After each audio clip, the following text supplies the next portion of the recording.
वजीर आबपाशी उत्तम कुमार रेड्डी ने तनकीद करते हुए कहा कि रियासत में बीआरएस के दौरे हुकूमत के दौरान पानी की निकासी का शोबा तबाह हो गया। उन्होंने कहा कि अजला में दौरे के दौरान साबिक वजीर आला चंद्रशेखर राव की तरफ से किया गया हर दावा झूठ पर मबनी है। उन्होंने कहा कि बीआरएस हुकूमत ने किसानों को फसल बीमा भी नहीं दिया।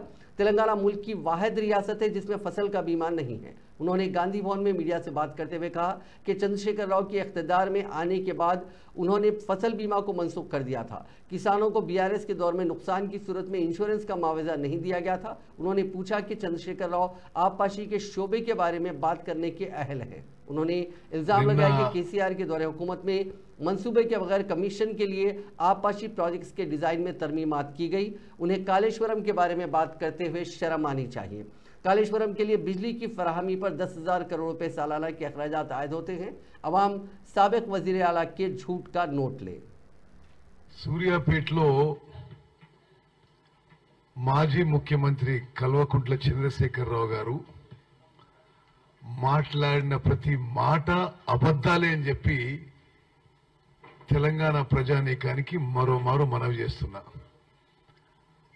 అబద్ధాలు వాస్తవాలని వక్రీకరించడం, ఒక ఫ్రస్ట్రేషన్, ఒక డిప్రెషన్, పవర్ పోవడమే కాదు, గవర్నమెంట్ పోవడమే కాదు, ఇప్పుడు పార్టీ కూడా మిగలదేమో భయంతో బయటికి రావడం తప్పితే మరొకటి కాదు. నా సుదీర్ఘ రాజకీయ అనుభవంలో ఏ పార్టీ కూడా ఇంత తొందరగా కుప్పకూలిపోలేదు. దేశంలో చాలా రీజనల్ పార్టీస్ ఉన్నాయి. తమిళనాడులో ఉన్నాయి, ఒరిస్సాలో ఉన్నాయి, వెస్ట్ బెంగాల్లో ఉన్నాయి, మహారాష్ట్రలో ఉన్నాయి. సుమారు అన్ని రాష్ట్రాల్లో ఏదో ఒక రీజనల్ పార్టీ ఉంది. కానీ ఒక రీజనల్ పార్టీ పొంకనాలకు పోయి జాతీయ పార్టీగా మార్చుకుని అసలు ఉనికికే పోయి అసలు ఎగ్జిస్టెన్స్ లేకుండా పోవడం ఈ టీఆర్ఎస్, బీఆర్ఎస్, ఇప్పుడు వీఆర్ఎస్ అయిపోతుంది.